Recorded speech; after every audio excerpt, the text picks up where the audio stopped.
एकुलती एक नंतर श्रिया पेळगावकर मराठी चित्रपटांमध्ये तशी फारशी दिसली नाही. कोणत्याही चित्रपटांच्या सक्सेस पार्टीज नाही तिने हजेरी लावली नाही. पेळगावकरांचे हे कन्यारत्न कुठे आहे ही उत्सुकता सचिन सुप्रियाच्या चाहत्यांना होतीच, परंतु या कन्यारत्नाने फार मोठी कामगिरी केली आहे. एकुलता एक मराठी चित्रपट केल्यानंतर श्रियाने सरळ फ्रेंच चित्रपट खिशात घातलाय. ऑस्कर विनिंग डायरेक्टर क्लॉड लेल्यूश यांचा अ या फ्रेंच चित्रपटात तिने काम केलंय आणि त्याबाबतचं फेसबुक अपडेटही तिने केलंय.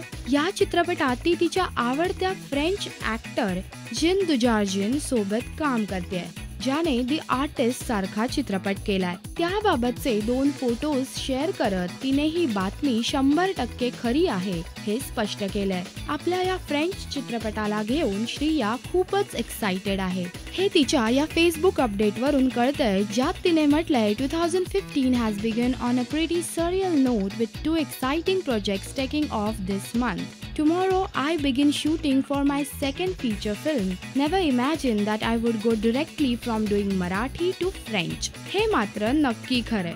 मराठी नंतर थेट फ्रेंच चित्रपटात श्रिया काम करते. एकुलता एक चित्रपट करून श्रिया गेली कुठे ही उत्सुकता असणाऱ्यांना श्रियाची ही फ्रेंच एंट्री एक सुखद धक्का असेल. श्रियाच्या या फ्रान्स वारीला शुभेच्छा द्यायला विसरू नका.